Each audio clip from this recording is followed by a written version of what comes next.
You guys got what you wanted. You guys got your war. Are you expecting American troops to fight this war and die on your behalf? Or are you going to bring the Israelis back, tell them to put their fatigues on and get ready for a ground invasion? Because if they want regime change, they're going to need a ground invasion, and Americans shouldn't be forced to do it. Let him answer, Anna. You make me sick. And so deep. You make me sick. Okay, Let him The answer. entire international community looks at your government Let him and answer. gets sick. I will bring a major lawsuit on your head. Oh, you know You're what? just Do what waiting you for like, me. mate. I couldn't give a damn. You know, No, don't interrupt me. I can feel your frustration. I can feel how sad you are. I can feel how difficult it is for you to see Israel teaching the Iranian regime a lesson and Israel winning you're on the sad about the battlefield. Iranian I can regime understand getting targeted. that it's frustrating because you for hate you. the Jews and I you can hate understand Israel. that It's you're the having a same tough time boring dealing with talking reality. point. You have to actually I can address the understand that substance you're of my argument. suffering Why are because IDF you soldiers seem as shooting if and you are killing children totally at humanitarian aid hubs? fixated on You Israel. genocidal prick. And frankly, Can you answer really that your question? talking points are tired. The whole world no, I'm not sees here you to guys answer for what your you are. questions, Just keeping Mrs. it real. Interrupting. All right, but Jonathan, many people also... Hang on. Many people, Jonathan, also think there Greater should be... Israel Hang Project, on! look into it. That's For what this is goodness about. sake! What's up, everybody? Welcome back to the channel. Okay, so this one gets quite wild. Anna Kasparian comes in with the essence of Cenk Uygur. As a matter of fact, she takes it a little bit too far with the essence of Cenk Uygur. I haven't seen Cenk Uygur on one of these in a pretty good little while, so she comes in and fills in that gap quite well, as a matter of fact. This thing is just absolutely wild. There's a little bit of substance in there, but it's not a whole hell of a lot. It's a whole lot of circus festival, if you will. But it's still great. We still got to enjoy this thing. So y'all make sure and smash that like button for me. Subscribe if you're new around here. And share this video anywhere and everywhere you can. I mean, why the hell not, right? Might as well go on and do that. And while you're at it, might as well go ahead and click that join button, y'all. Sign up, become a member, help this channel expand and grow. Because what we do around here, for the most part, I just had to argue this with somebody the other day. Like, we read the news. 90% of my videos, I read news. So for any of you people out there that want to leave a comment saying, you don't know what the F you're talking about, go read a book. That's what we do. So y'all make sure and do all that goobly gobbly stuff, and let's get into it. From a purely military perspective, how successful do you think, first, the Israeli strike on Iran has been, because it's ongoing, and secondly, the intervention by President Trump with American strikes? I know that there were words being thrown around yesterday like obliterated, so on and so forth. But I believe when General Kane says partially destroyed at Fordow, I think that's really the best way to describe it. We don't have the bomb damage assessment yet. I think we need to wait for a technical assessment rather than a rhetorical assessment. So let's give it time. But I believe that General Kane is right when he says partially destroyed. There may be some reattacks when the bomb damage assessment comes back and says, this is how much we've taken out, and to take it out to your standards, to the military standards, we need to reattack this method. So I think the next time we're going to see planes in the air is either for a reattack or to respond to an Iranian attack on American forces, embassies, or bases in the region. And how likely is it, do you think, that Iran will respond by directly attacking American servicemen and women?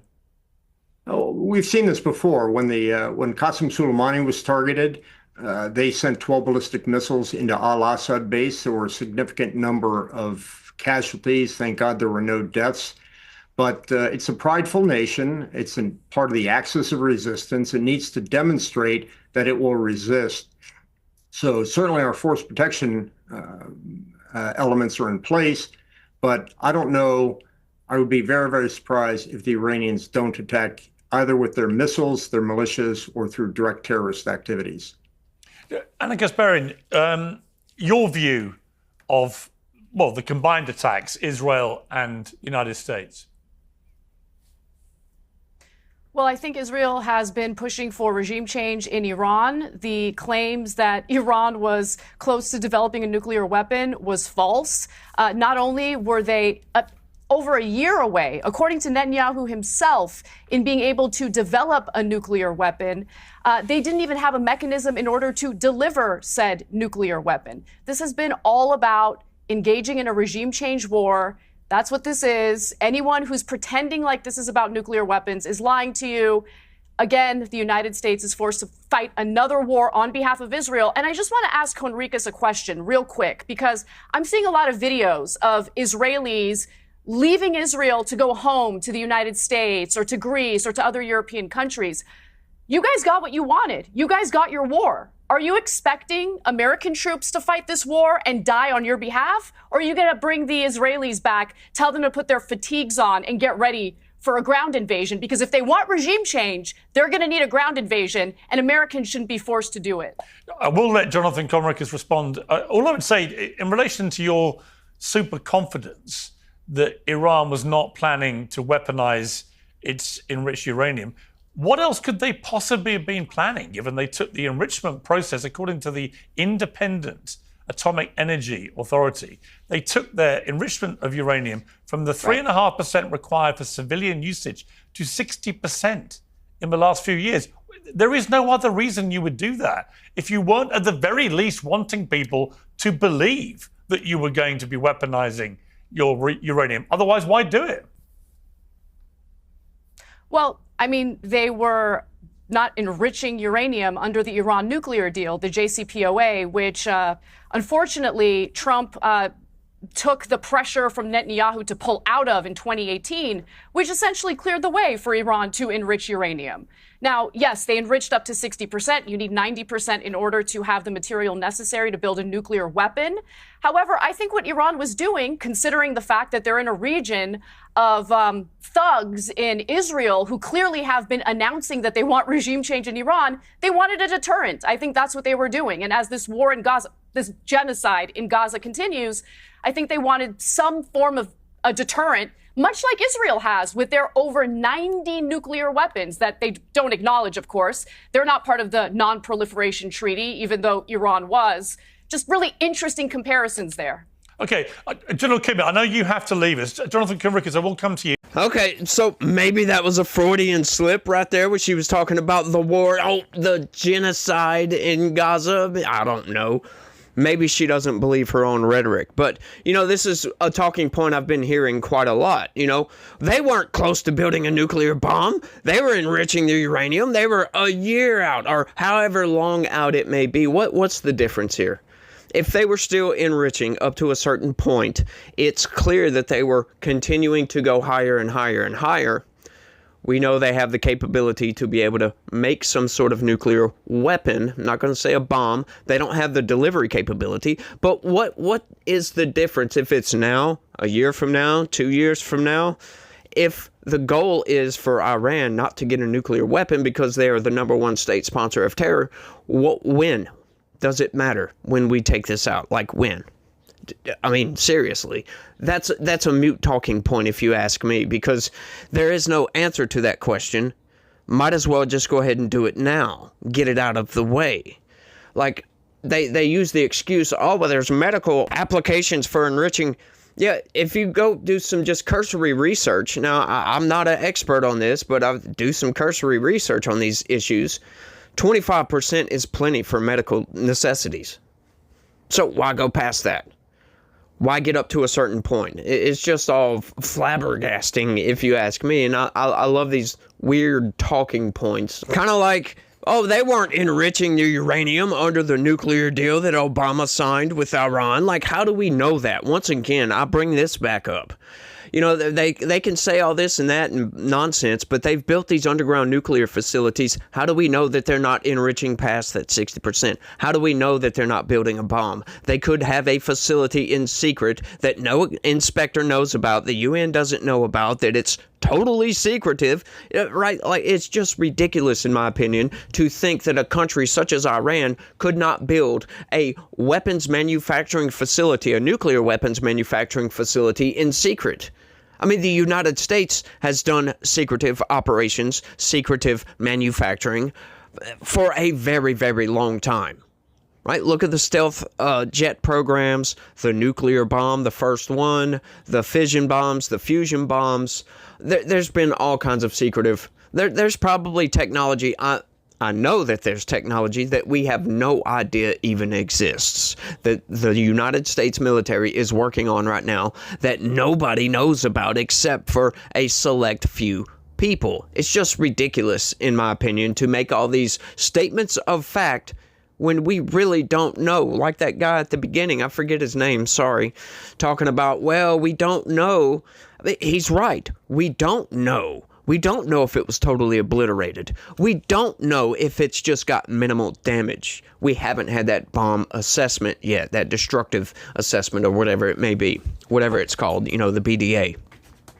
So we have no idea. So like when CNN comes out with their story talking about, oh, well, it's minimal damage, only set them back a couple of months. Lies. They really don't know. They're basing that on a preliminary report from people, the intelligence community, that really don't know either. All they're doing is looking at photographs from spy satellites. They have no idea what's going on underground. Fordo, specifically, was 300 feet under the ground.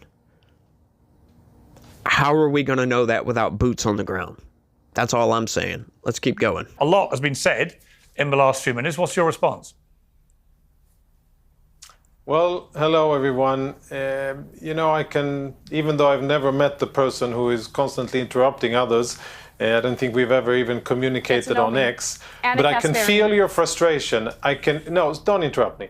I can feel your frustration. I can feel how sad you are. I can feel how difficult it is for you to see Israel teaching the Iranian regime a lesson and Israel winning on the battlefield. About the Iranian regime getting targeted. Because you hate the Jews and you hate Israel. I can understand that you're having a tough time dealing with reality. You have to actually address the substance of my argument. Why are IDF soldiers shooting and killing children at humanitarian aid hubs? You genocidal prick. And frankly, can you answer really that your question? talking points are tired. The whole world sees you guys for what you are. I'm not here to answer your questions, Mrs. Interrupter. I'm not here to answer your questions. Last time I checked, this wasn't your channel. And you've done nothing but interrupt and talk nonsense. Constantly taking from the You've American only been people, talking nonsense so far, and I've been sitting here and listening quite politely to your nonsense, and you keep on screaming over me guys, we need to hear individually talking. Don't talk over each other. There's no point. I can't stand these people and their disgusting lies. But As excuse children me, are I getting was slaughtered talking, and then you started interrupting, and you're screaming. At these You're humanitarian aid hubs. impolite. I can speak over You're you not even endlessly. facts-based. Anna, You're just listen, screaming we can't have a nonsense debate. at me, and it's not going to work. We can't have a debate if you don't let Jonathan At least let him. Americans are forced to fund this genocide. Let Jonathan say what he wants to say. Then you can respond. Listen, Piers, this isn't going to work. Clearly, you can see that she's here to instigate. Let him talk, please. She's here to instigate. She is here to instigate. She constantly interrupts. That is not a way to have a meaningful discussion. And if I'd ask you to kindly, put her in place so that at least I could say 2 or 3 sentences. Put her in place. That's the first thing. Now I can understand the frustration of so many people that are Israel haters disguising as liberals, disguising as humanitarians. I can see and feel, and I even have compassion for your feelings that you see the great empire that the Iranians built against us. It is being decimated piece by piece, and there is nothing you can do to stop it. And it must be frustrating. It must be frustrating to see because Israel you guys have occupied the American government, after a obviously. Hamas attack on October the 7th. Are going to be gone one day, and I can't frustrating wait. to see Israel persisting and winning and defeating our enemies despite the efforts of the likes of you and many others who have teamed up against Israel. And I can understand the frustration, but guess what? It's not going to help. Your opinion isn't true. It is not reality-based. Just like you just said in the beginning that Israelis are fleeing. On the contrary, Israelis are lining up, and there's actually a national airlift to get home. There's an Israeli national airlift to get Israelis home from all over the world, from Greece and from Cyprus, so that they can come home to be with their families as Israel is being attacked. Go back to Israel. Put your uniforms on. All right, I'm now going to go. I'm going to bring in Dinesh here, and I would appreciate if everyone just let each other talk. Otherwise, the viewers can't hear a damn thing. Dinesh, thank you for your patience in waiting so long to speak. first of all, what is your? I mean, look, there's a lot of speculation about what Donald Trump may do next. I happen to think that he is instinctively anti-war. I don't think there's any chance he wants to put any boots on the ground here. I think if he can make it one and done with the strikes that he ordered, I think he would be happy with that, as he was with the strikes against Syria, against Soleimani, against Baghdadi. You know, he's a guy who likes to go in, targeted, and out. I don't think he wants any kind of prolonged war. However, once you do something like Trump ordered at the weekend, it can be out of your hands. It really depends how Iran responds. What do you think is going to happen here? I think that we are learning that Trump represents a repudiation of the Bush tradition, but he doesn't represent a repudiation of the Reagan tradition. Trump is quite willing to use force, but he uses it discriminately, he uses it quickly and decisively. And Trump's own rhetoric very much supports this.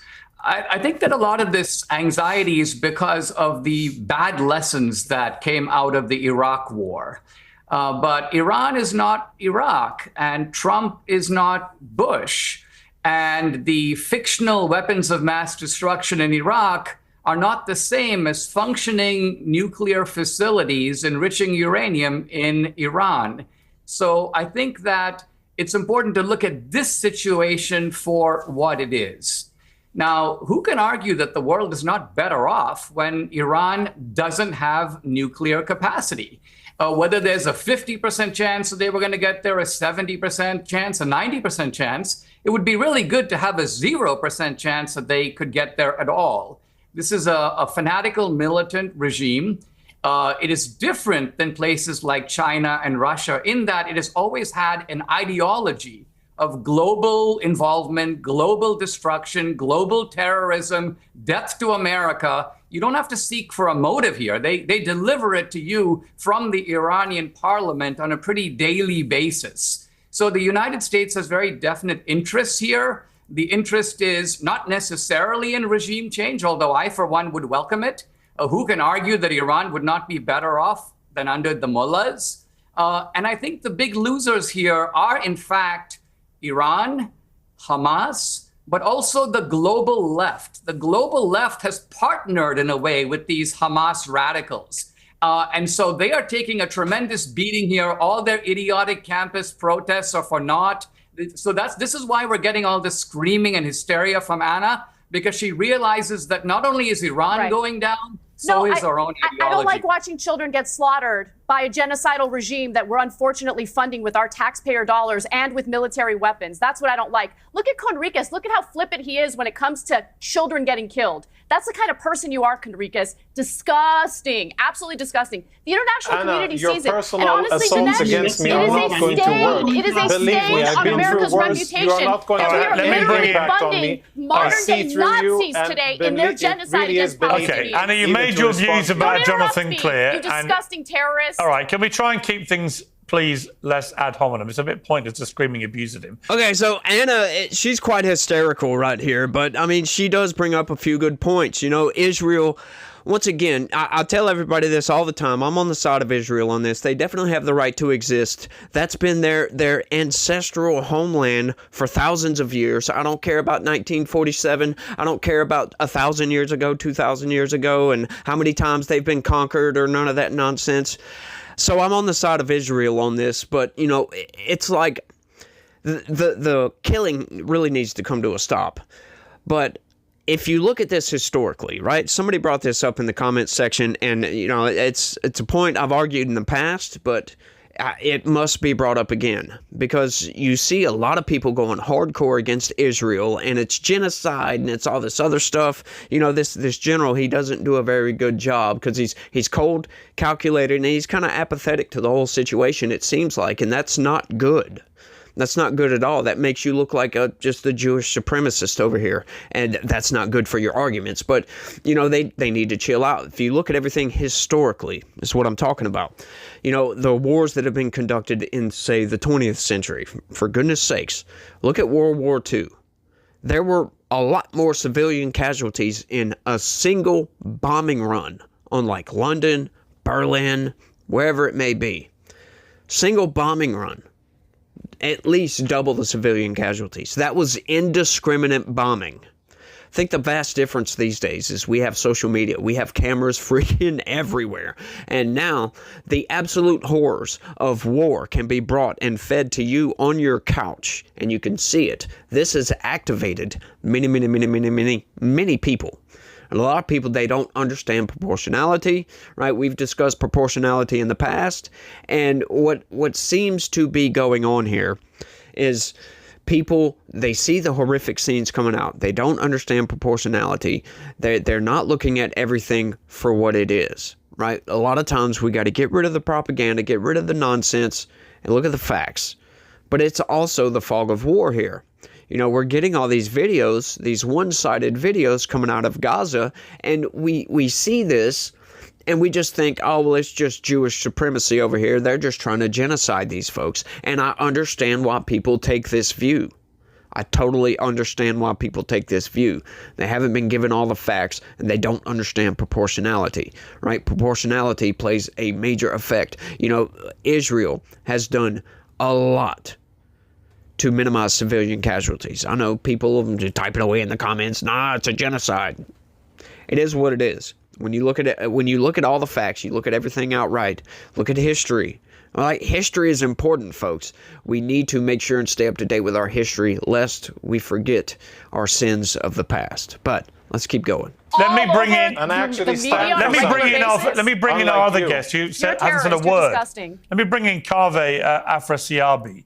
I mean, the big question I would have for Iran is, why were you enriching uranium to 60% if you had no intention of building nuclear weapons to a weaponized degree? It makes no sense. Mr. Morgan, I'm very unhappy with how you mischaracterized me a minute ago. I was not charged as a spy for Iran. I was an international affairs consultant for Iran's mission for 13 years under UN norms and guidelines. And in the last 24 hours of the first Trump administration, he decided that I'm in violation of US law and brought these phony charges against me. What I was doing was in line with all the other consultants for other country missions, none of whom have registered as a foreign Okay, but agent. everything I said was accurate. So let's get, look, everything I said was accurate. So No, you are not accurate, and you're not putting yourself up in well, you legal were jeopardy, accused of spying, because and you were pardoned by Joe I was not Biden. accused of being a spy, and I will bring a major defamation lawsuit on you. Well, fine. Let me ask you two questions. Let me ask you two questions. Let me answer your question. Let me ask you two I will questions. bring a major. Let me ask you. Can you stop talking? I have taught Harvard for 30 years. I am in Supreme Court fine. against Harvard right now. Fine. And I will bring a major lawsuit. I'm sure on your you head will. for I look forward to 30 receiving it. Let me ask you two. Let me answer your question. Let me ask you two questions first. Okay. Is it true that you were accused of spying? No, absolutely not. You were. No, I was not. What were you accused of? I sued successfully the UPI. I said, is it true you were accused of spying? Against me. Is it true you were accused of it? No, absolutely not. I was accused of violating the Foreign Agent Registration Act, FARA, which requires registration, but not for people who work under the UN mandate. Right. Which But you was were what arrested. I was arrested for 24 hours. Okay. I denied the charges. I represented myself. Fine. I didn't say you were found guilty. No, you accused me of working as a spy for Iran, which is an outrageous lie. I didn't accuse you of anything. No, you said that I've been charged with being a spy. No, I didn't. I said you were accused of it. Yes, you did. You're a damn liar. I did All not these other say witnesses, that. The whole world heard you. I and did you not come say and that. Say you didn't and when say you that? watch this back, you will regret your outburst because you misheard No, me. I will bring... Okay, just because I have the ability to do so, I'm going to go ahead and run that introduction right here to see who is actually lying. Check this out. Thank you. General Kimmett, I appreciate you joining us. Right, Thank you very much. We're going to be joined on the panel by Kaveh Afrasiabi, a former advisor to Iran's nuclear negotiating team who was arrested in the US for alleged spying before being pardoned by Joe Biden. Okay, so he's clearly wrong here. Piers, he introduced him correctly. He was arrested for allegedly blah, blah, blah, blah, blah, blah, blah.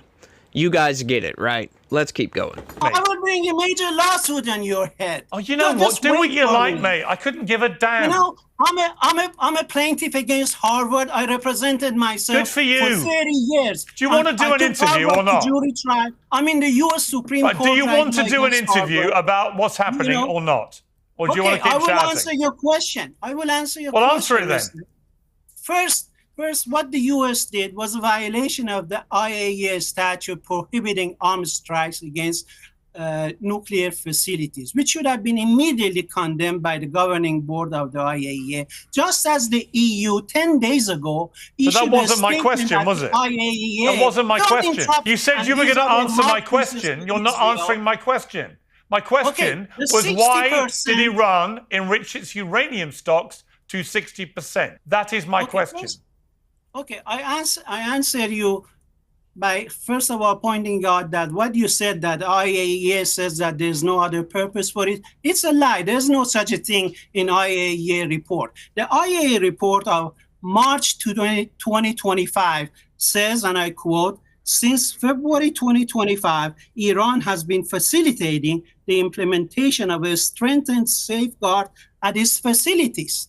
Now, is that the profile And of a then nuclear came another report profiler? which said that Iran The was 60%, obfuscating and not excuse allowing me, you access had to your international chance, supervisors.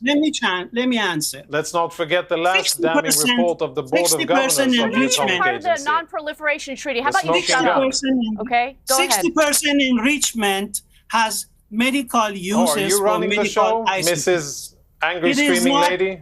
does Shut not up. represent a violation of the IAEA safeguards. All the facilities that were bombed were under international safeguards. And it should have been condemned immediately because it's also a violation of the UN Charter because Iran has not threatened the US. US engaged in a unilateral act of militarism against Your Iran. and leader, the your main supreme leader, excuses- has Are we going literally. to get to an answer your of why super- the Iranian regime was enriching to military-grade uranium? Are we going to hear why, Mr. Negotiator? And again, I hold you in high respect Who because are I you think to you talk about and that? the The people like you, nuclear-armed I think Yeah, you but have you done have a nuclear weapons that you're not even outstanding acknowledging. job. A tremendous of outstanding inspection job. of its For facilities, 25 years, a you have genocidal state facilitated that's for the killing Iranian children regime and to women develop in nuclear Gaza. weapons, and it is through You the know, skill turn Gaza and into a rhetoric of people like you slaughterhouse. that this has And now gone on you for think, so long. you know, So, Israel but can has we get to the 1%, answer of why 1% the of Iranian Middle regime East is territory. enriching? And you think that it can come and dictate to a Can country we get 80 to an times answer its size? of why You're your regime is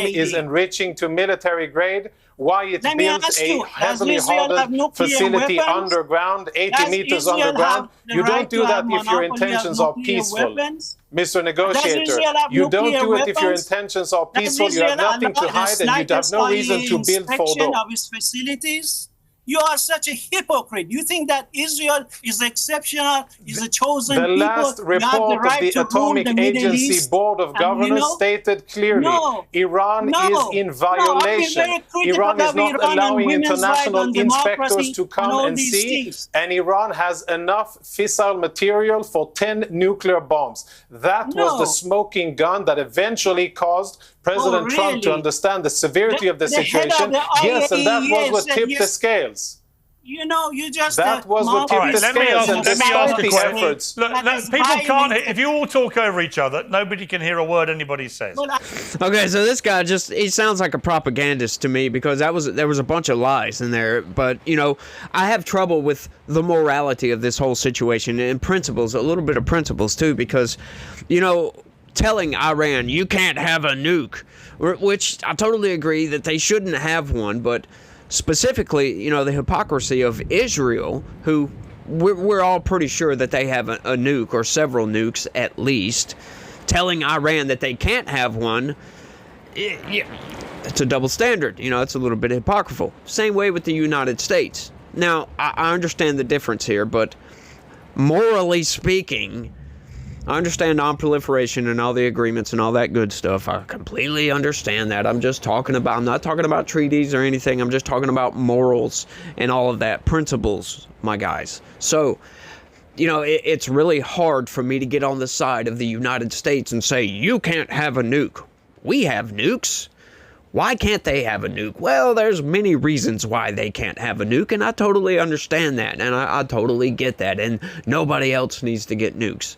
Because, you know, we don't want this world where mutually assured destruction is just right around the corner, and we're always worried about somebody launching these nukes, right? And it's Iran specifically.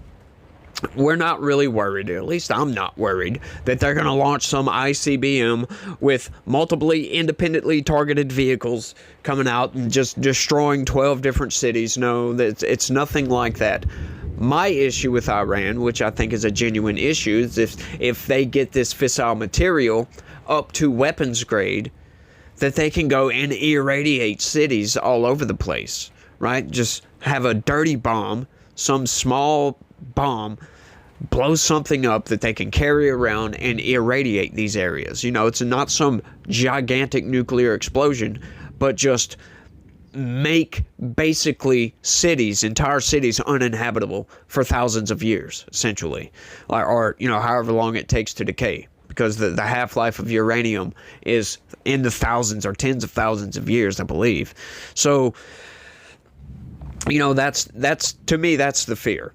That's what we're fearing, because they are the #1 state sponsor of terror. You're not going to see the United States sending, you know, uranium or any sort of radioactive weapon out there to destroy cities, for goodness sakes, through terrorism. But that is a genuine fear with Iran.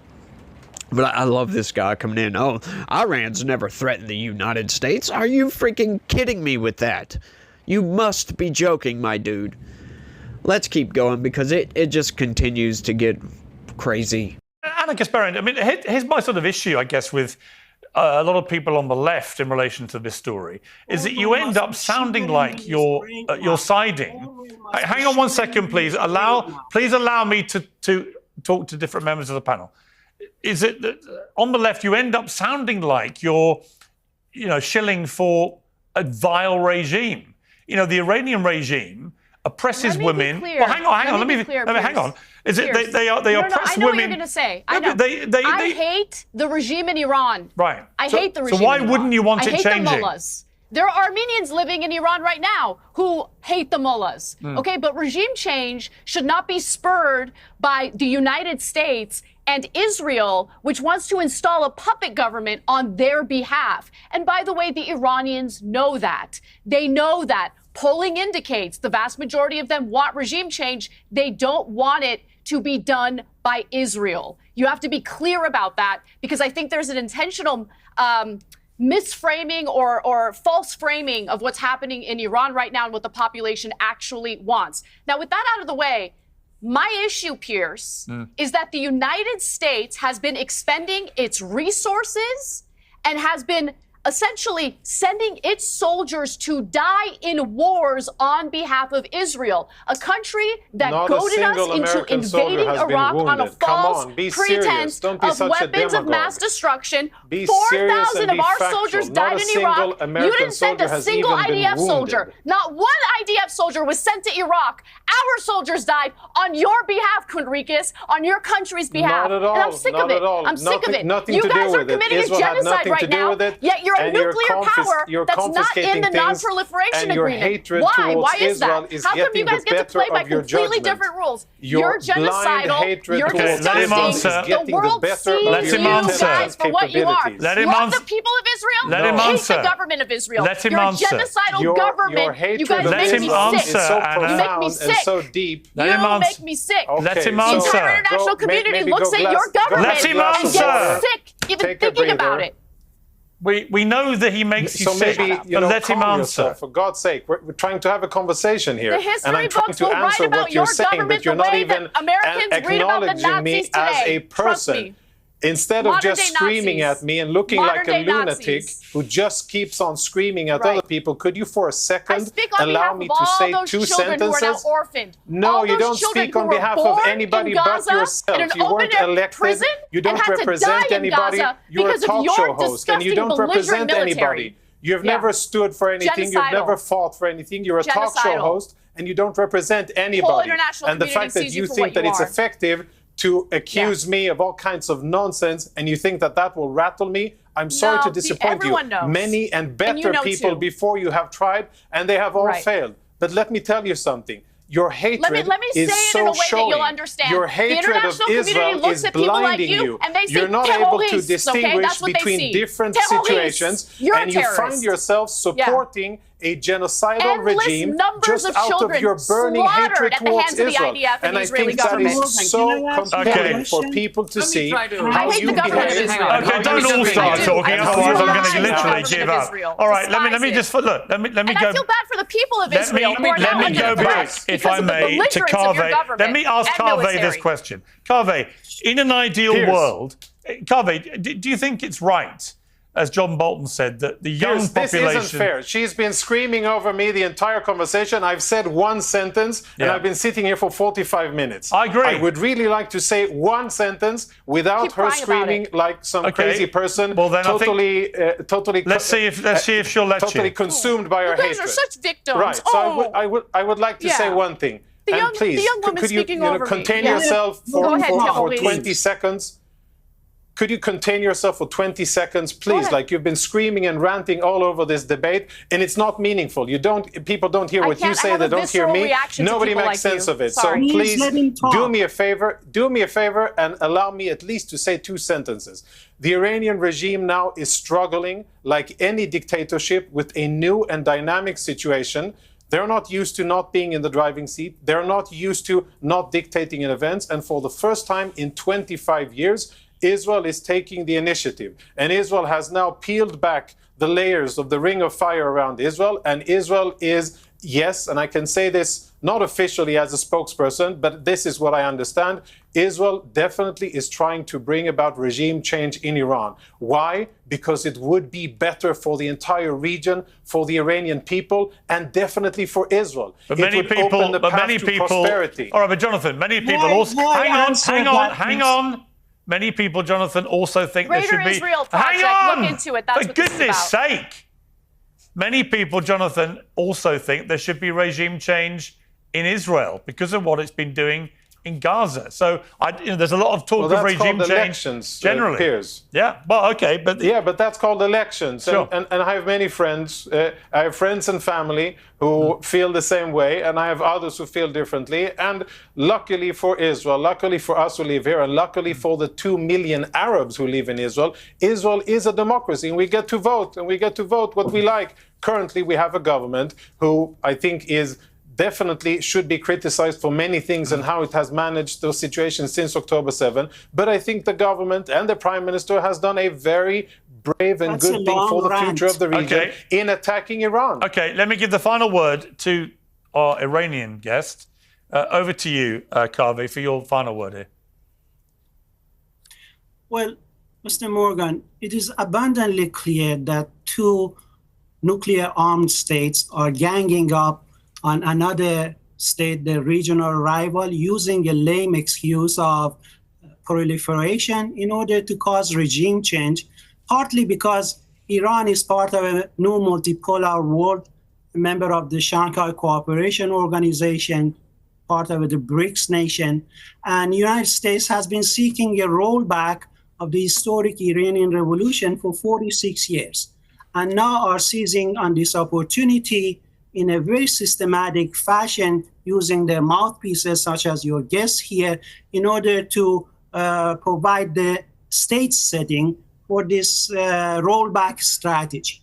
And all these spinners like the warmonger, who Mr. Trump himself labeled as a warmonger, who didn't like a war that, didn't start in the world, is not cheering Mr. Trump because Mr. Trump is implementing his script for regime change in Iran. This is a travesty of international law, a violation of the UN Charter. Most of the world leaders have condemned it. And Iran, by the way, has paralyzed. Really, actually, I don't think that's true. Israel's economy is paralyzed. They haven't condemned I don't think it's true. I don't think it's true that most world leaders have condemned it at all. Financial hemorrhage, and hundreds of Iranian missiles have landed in Israel and have penetrated the paper dome, which you call Iron Dome. And you talk about regime change. Go look at the look at the destructions in Tel Aviv that's making Tel Aviv into another Gaza. Let's You talk are again in 6 hallucinating. months and let's You hear are what you They say. just hallucinating. refuse Okay, to try to let's come leave to it there. any sort of peace Let's talk in agreement. 6 They months. just, hey, let's send Israel, more and more Okay. weapons so more Let's people can talk be in 6 fed months into the and big we'll see grinder how and go to it is. die. Because honestly, That's honestly, nonsense, folks. honestly, I understand. I'm completely Putin's and the utterly- aggressor in that whole situation. Okay. But he was I kind of tell you forced what, into I'm that. hallucinating. I'll say that. Let's see I'm not a how it is. Putin puppet. I think he's a dictatorial I am scumbag. hallucinating. Regime change. Okay. The only regime Yes, change I that know. I'm sure will be the genocidal Okay. Netanyahu. That's I- the only regime Okay, change. I am hallucinating. I'm exhausted. I'm bringing it to an end. Thank you all very much. Okay, I just find it fascinatingly ironic when you have an Iranian propagandist telling an American liberal, a progressive, to shut up and let the Israelites speak. I don't know if you guys caught that or not. Nobody people makes like sense you. of it. Sorry. So Please let him please talk. do me a favor. But that was fascinating, if you ask me. I just love these right here. They're not substantive at all, but it is fun to watch the fireworks, if you will. It's fun to watch everybody explode. Anna's coming in. She's got that Cenk Uygur energy, and she is just blowing up on this dude. You can tell she is in love with this guy, this Israelite, this general, I believe, or former general. I forget his name right off the top, but it don't really matter anyway. He's just a random guy that shows up on Piers Morgan from time to time and spews out Israeli propaganda. That's all it is. You know, a lot of it's the truth, sure, but there's some propaganda mixed up in there.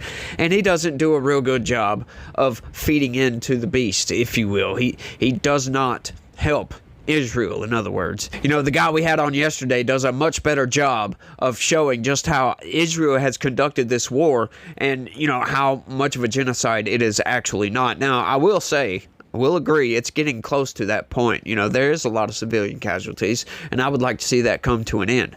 We need a resolution to this. You know, if Hamas were not cowards, maybe we could see a resolution to this. But, you know, everything, once again, it all stems back to Hamas. When discussing what's going on in Israel right now, it all goes back to Hamas. None of this would be taking place if it was not for Hamas. And you got to think about that. Let's kind of dig into that a little bit. Okay, so the Palestinian people voted Hamas into power. I don't care how you get there, right? Once again, I was just talking about this yesterday. If the Palestinians truly believe that Hamas was a terrorist organization and we shouldn't be ruled by these people, if they wanted to dig themselves out of the hole and normalize relations with Israel, they would overthrow Hamas. They would take these people into custody. I'm sorry, there's a freaking storm going on right now, so if the lights go out or you hear some thunder, nothing I can do about it. But, you know, if the Palestinians, right, they know who Hamas is, take these people into custody, form yourselves a government, normalize relations with Israel, and then you've got your two-state solution. Because I can almost guarantee you that Israel would not be doing what they're doing now with the oppression, with the colonization nonsense. They would leave these people alone, I do believe, if we had some normalization to relations in Gaza and we did not have a government that was terrorists, for crying out loud. How can Israel live in peace? How can they sleep at night when right next door there's a terrorist organization bent on their destruction, when at any point in time they could just start lobbing rockets over into your territory over here? You send them supplies. They take those supplies and build bombs and rockets with those supplies. They withhold food from the Palestinian people themselves. All of this is true. Right, sure, some of the food gets in, and it's understandable why Israel is reluctant to let journalists go into this place. I totally get that. They're worried about these people's safety because you have a terrorist organization on the loose hiding within the population, and it could get bad for some of these people, especially Western journalists, which is the vast majority of the people trying to get in to go document what's going on in Gaza. It's all insane that's going on over there. And, you know, all of this rhetoric and all of this animosity and hatred is being spilled upon Israel, but put yourself in the shoes of the Israelites. Once again, like I've been talking about, I don't like what they're doing. They're going a little bit too far. There's other solutions, I believe.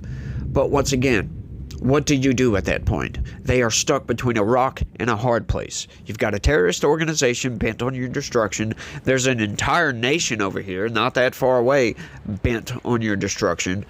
They are funding these terrorists over here. What do you do about that? Do you just let them destroy you? Do you just sit back and guard yourselves? Hunker down or whatever and just defend these rockets that keep on coming in? I mean, what do you do about this?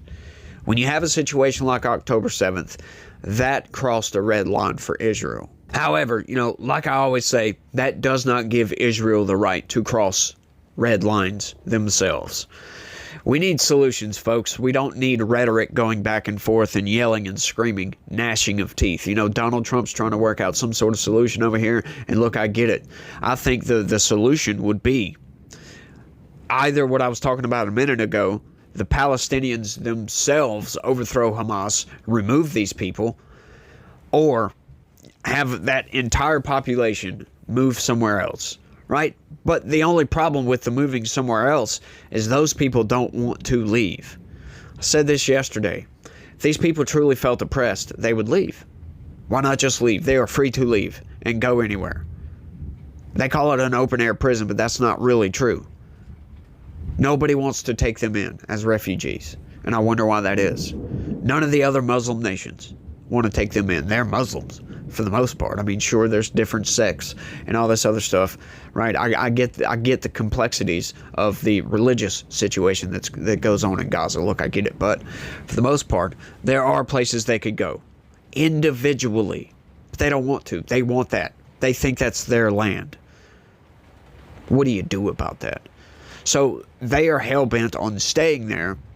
Israel is hell-bent on living peaceful, but they can't because these people keep terrorizing them. So once again, this is just so complex, and I could keep going back and forth all day, making points on behalf of Gazans, making points on behalf of Israel, but none of that is solutions. That is just talking points, if you will. None of it is solutions.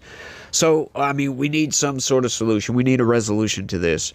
Trump and his team need to figure out some sort of way to work with those Palestinian people to get either a two-state solution going on. But once again, that two-state solution can only work if the Palestinians overthrow Hamas and just root that problem out of there completely. That's the only way to fix that. Israel's doing what it's doing on behalf of its own defense. Look, I totally get it, y'all. I completely get both sides of this. And I just don't have any answers. The answers that I do have seem untenable. So what do you do? I don't know. I really don't know. But I think that the strikes on Iran, these nuclear facilities, I think that was good. I don't like, boots on the ground nonsense, regime change. I don't want us to be involved with that. That's nonsense. I don't want us to be involved unless it's diplomatic. That's the only time I think the United States should get involved in these conflicts all over the world is diplomacy, folks. That's it. We don't need to be supplying them weapons for free. If they want to purchase weapons, like I said yesterday, I'm totally fine with that. Go ahead. Buy all the weapons you want. Could care less.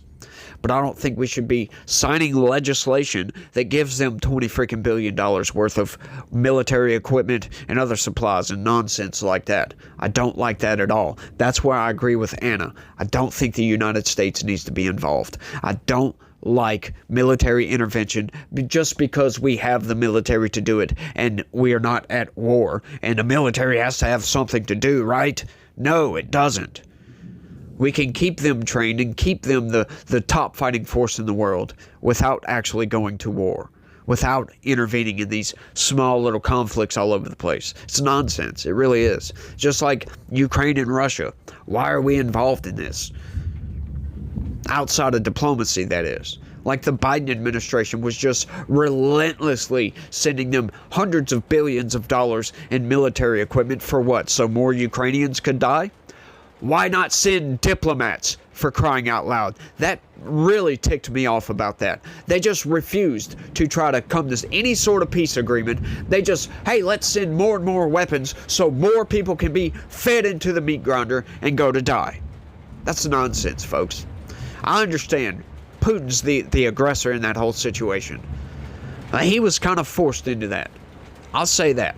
I'm not a Putin puppet. I think he's a dictatorial scumbag. But his hand was forced. I know. I understand he didn't have to. But in the interests of his own economy, he needs that land bridge to the Black Sea. They were trying to cut off his access to like 40% of their economy. Yeah. What would you do in that situation? That would destroy Russia. I'm just saying. I understand why he did what he did. Not saying it's justified. Just say I understand. They need some sort of diplomacy. My resolution for that would be to build some sort of neutral economic corridor to allow Russia access to Crimea, to allow them access to the Black Sea, so they can continue selling their oil or doing whatever they do. Right? I mean, they could have worked out a great deal with Ukraine. Ukraine could have made money off of Russia having access to Crimea, having access to the Black Sea, their Black Sea fleet, their naval base in Sevastopol, all of that. They could have made money off of that, but they chose not to. I'm just saying that, you know, there's solutions to all these problems. The key is just finding those solutions. But I think I've rambled on for long enough. I want y'all to let me know what y'all think about all of this down in the comment section. And y'all make sure and smash that like button for me. Subscribe if you like what you saw. And y'all share this video anywhere and everywhere that you can. That would be lovely. Sign up, become a member, help this channel grow and explode and expand so we can get the word out about how we're being manipulated by the corporate press, which, by the way, is coming up. My next video is coming up in the morning, so y'all make sure and stay tuned and check that out. Oh yeah, we're talking Democrats again, so y'all make sure and tune in for that. Y'all try to have a good day. Stay legitical. Peace.